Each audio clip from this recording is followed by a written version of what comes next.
Hello students, today we will solve these 5 Hindi sentences into English sentences without taking any grammar rule.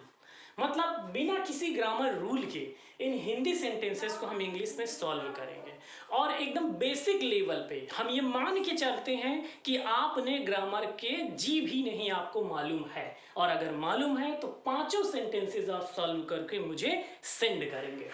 देखिए पहला sentence क्या है, ये बच्चे गुब्बारे खरीदेंगे। क्या होगी इसकी इंग्लिश? इसकी इंग्लिश बहुत सिंपल है, बहुत आसान है। और वो कैसे? हम किसी भी सेंटेंसेस में सबसे पहले सब्जेक्ट को लिखते हैं। अगर वो सेंटेंस अफर्मेटिव और नेगेटिव है तो इट्स अ कॉमन, आप जानते हैं। तो ये बच्चे मतलब ये की इंग्लिश होती है दीज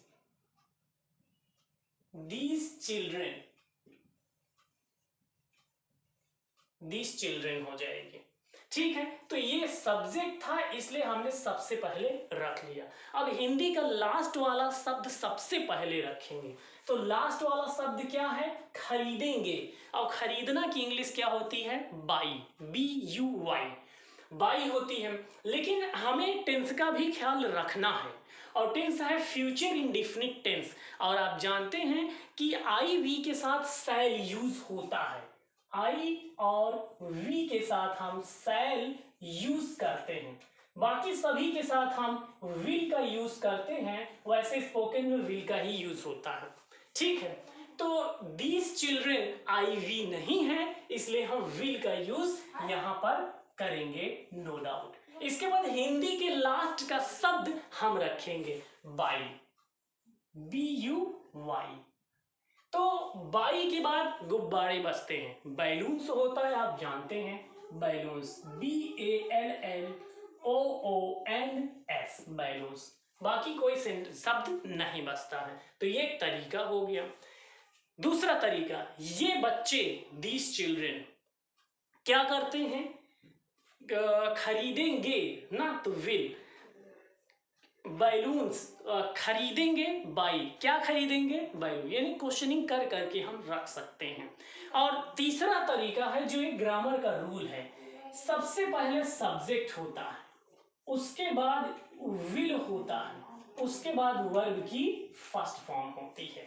ठीक है, ये फ्यूचर इंडेफिनिट का वर्ब पैटर्न जो आप अब तक आप तो रटे ही होंगे इसे, और नहीं रटने का झंझट है तो इस तरह सॉल्व करें।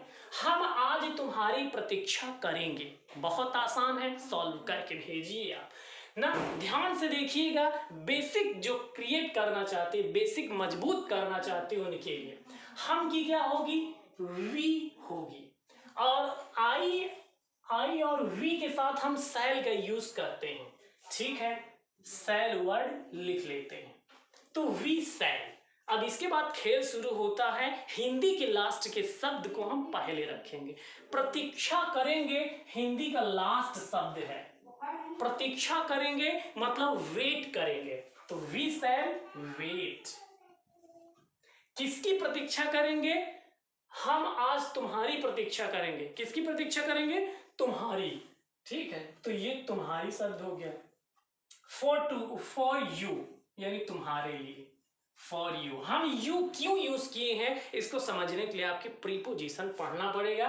मतलब तुम्हारे लिए प्रतीक्षा करेंगे तो के लिए की हम यूज करते हैं फॉर यू। अब कौन सा सेंटेंस बचता है? आज शब्द बचता है, तो आज का क्या हो जाएगा? टुडे, टुडे हो जाएगा।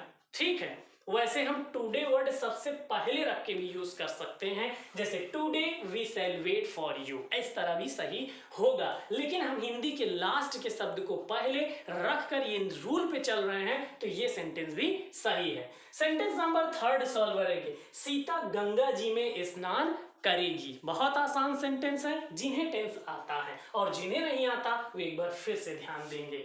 सीता सब्जेक्ट है, नोट कर लीजिए। करेगी, करेगा, विल शब्द आएगा क्योंकि फ्यूचर है। क्यों फ्यूचर है? क्योंकि जिस शब्द के अंत में गागी गे आए, करूंगा, जाऊंगा, खाऊंगा, पीऊंगा, लेटूंगा, सोऊंगा एक्सेट्रा, तो उनके सामने हम विल शैल यूज करते हैं। आई वी के साथ शैल, बाकी सभी के साथ विल यूज होता है। तो सीता विल। अब हमारा फिर से क्या करेगी? सीता क्या कर रही है? स्नान कर रही है। Bath, BATH, बैथ। ठीक है, कहां स्नान कर रही है? गंगा जी में स्नान कर रही है ना, तो in the Ganga, in the Ganga ये हो जाएगा। हिंदी क्लास शब्द स्नान करेगी, उसके बाद क्या बचता है? गंगा जी में, तो इन द गंगा हो गया।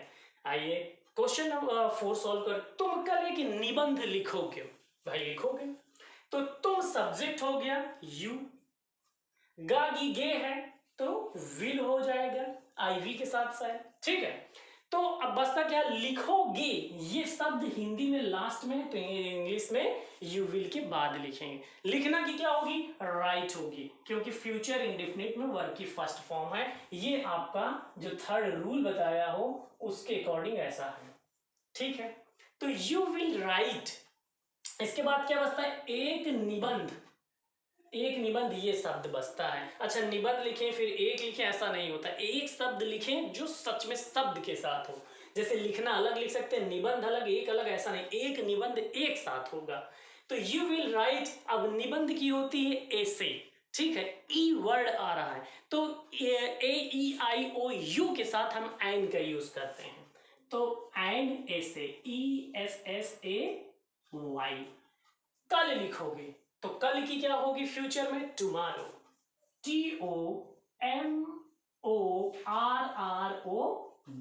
तो हो गया, भी सॉल्व हो गया। बहुत ध्यान से देखने की जरूरत है, सीखने की जरूरत है, और जहां सीखने की चाह है वहां आप क्या नहीं कर सकते। अगले माह मोहन यहां रुकेगा, अगले माह, अब अगर देखा जाए तो ये सेंटेंस पहले हिंदी में, जैसे हमने कहा लास्ट का शब्द पहले बनाओ फिर उसके बाद बनाओ, तो हमने ये कभी नहीं कहा कि हिंदी में पहले शब्द सबसे पहले लिखो, क्योंकि पहला शब्द सब्जेक्ट होगा तो कोई बात ही नहीं लिख सकते, लेकिन उसके अलावा कहो तो उसे नहीं लिख सकते, और कभी एक्सेप्शनल लिख भी सकते। लेकिन अगले माह हम सबसे पहले सब्जेक्ट लिखेंगे, हमारा सब्जेक्ट मोहन है। इंट्रोगेटिव में भी रूल नहीं फॉलो है। ठीक है, मोहन, रुकेगा गी गे आ रहा है तो मोहन विल हो जाएगा। रुकना की स्टे होती है, यानी सबसे लास्ट का शब्द अब लिखेंगे स्टे, STAY, स्टे। अब इसके बाद का शब्द ये है तो इसको लिख लेते हैं हेयर। मोहन को हम पहले यूज कर चुके हैं तो इसके बाद का शब्द ये यहां बचता है।